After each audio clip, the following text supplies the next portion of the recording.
Now, the National Assembly's Departmental Committee on Defense, Intelligence and Foreign Relations has kick-started the process of vetting 4 individuals nominated by President William Ruto to key diplomatic positions.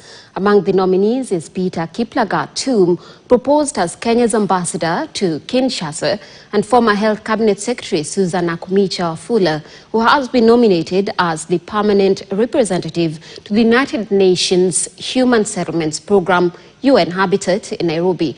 Also nominated is James Boyekani Muhati, designated for the position of Consul General in Guangzhou, China, while Abdul Dubat Vidal has been put forward for the role of Consul General in Arusha, Tanzania. Let's listen in to some of the sentiments shared during the vetting process.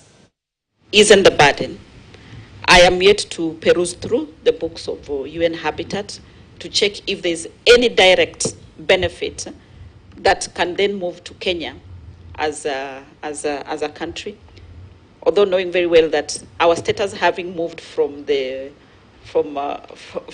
developing countries to the lower middle upper, it also complicates our situation that we may not be able to benefit directly from some of the grants and the whatevers that are there. But it is to check what are the programs that are existing currently that can then be inbuilt into affordable housing.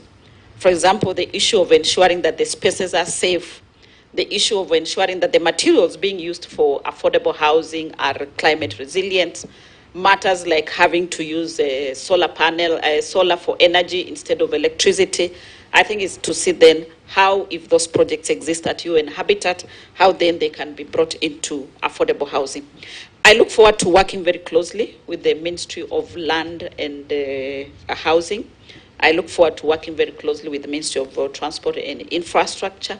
I look forward to working very closely also with the Ministry of Environment to see how then we can plug in into the grants or whatever else that is available from the UN Habitat.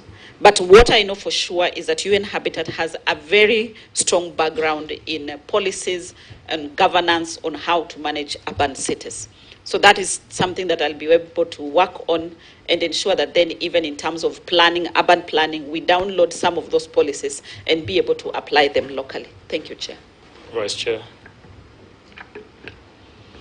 Thank you very much, Chair.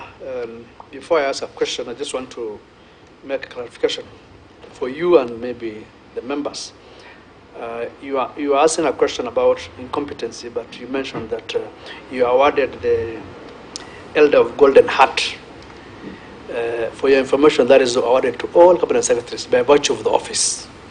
And every cabinet secretary from independence is something that is granted to them. Even the deputy president is awarded, has an EGH for your information. So that is given to an office, but that doesn't say that you're incompetent. That's just for information. And matters coming now to your nomination. I've had your explanations all along and looking at your qualifications and background, which is mainly on procurement, logistics, supply chain. How do these academic qualifications equip you to undertake this diplomatic mission and realize the objectives of the UN Habitat? Because all along, I've not heard anything about diplomacy from the time you start up to now. Thank you. That is the vetting process ongoing, where they are vetting the nominees for the key diplomatic positions in Kenya. Now, let's move on to Kwale, where